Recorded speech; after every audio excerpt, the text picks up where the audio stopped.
जाहला तुझ्या समान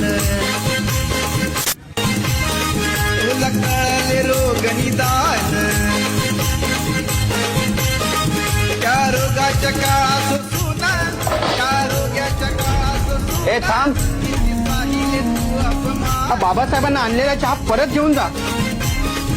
त्यांना आमच्यासारख्या कपात घेऊन या. मला जे सांगितलंय ते मी केलं. मुख्याध्यापकांनी यांना चहा यातून द्यायला सांगितलंय. आमच्याकडे कप नाही. अरे बाबा तुला कळतं का तू कोणाशी बोलतोयस ते? कोण आहे माहिती आहे तुला? वर्षानुवर्ष हेच तर चालत आले, हेच तर बघण्यासाठी आपण इथवर आलोय. मुख्याध्यापक काय किंवा शिपाई काय, सगळ्या एका मुठीतले. ही सगळी गावच्या गावं आपल्या खांद्यावरती जाती त्याची धुरा वागवत आहेत. मला हा चहा नको आणि मुद्दामून दुर्लक्ष करून केलेला अपमानही नको.